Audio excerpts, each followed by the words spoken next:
স্বপ্নে আরও দেখলাম খ্রিস্টান যে পথ ধরে চলল তার দুদিকে আছে প্রাচীর। সেই প্রাচীরের নাম পরিত্রাণ। যেমন যিশায় ভাবতে বলেছেন, আমাদের এক নগর আছে, ঈশ্বর পরিত্রাণকে তার প্রাচীর এবং পরীক্ষা স্বরূপ করেছেন। যিশায় 26 অধ্যায় 1 পদ।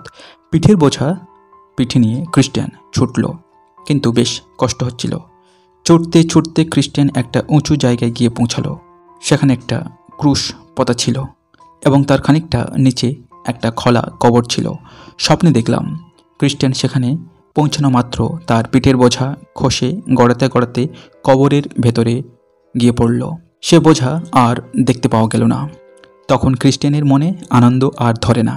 সে প্রফুল্ল মনে বলতে লাগলো, তিনি নিজে দুঃখভোগ করে আমাকে বিশ্রাম দিয়ে এবং মৃত্যুভোগ করে আমাকে দিলেন জীবন। সে কিছুক্ষণ অবাক বিস্ময়ে দাঁড়িয়ে রইল, কারণ ক্রুশ দেখামাত্র তার পাপের বোঝা নেমে যাওয়ায় সে অত্যন্ত আশ্চর্য হয়েছিল। ক্রুশের দিকে তাকিয়ে তার গাল বেয়ে অশ্রুধারা বইতে লাগলো। লেখা আছে, আমি দাউদ কুলের এবং জেরুজালেমবাসীদের উপর অনুগ্রহের এবং বিনতির আত্মা সেচন করব।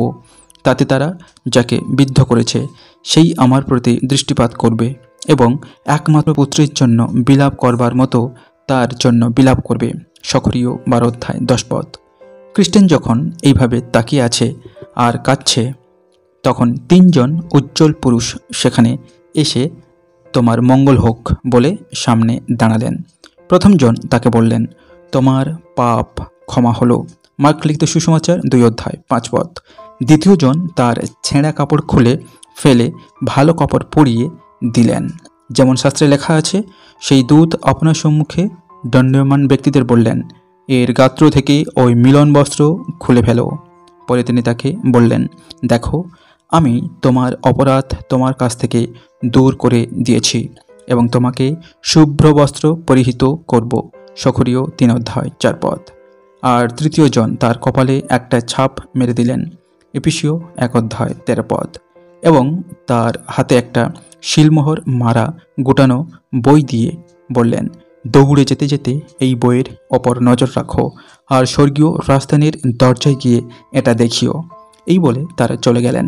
খ্রিস্টান আনন্দে লাফিয়ে উঠল এবং গান গাইতে গাইতে পথ ধরে চলল।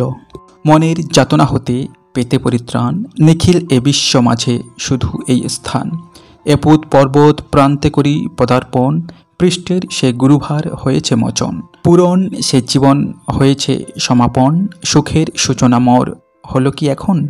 যে পাপের বোঝা ছিল মোর পিঠে, দূর করে দিলেন যিনি, প্রশংসী তারে। ধন্য ক্রুশ সমাধি তার, আরও ধন্য তিনি, ক্রুশপরি মমতরে অভিশপ্ত যিনি। ধন্যবাদ।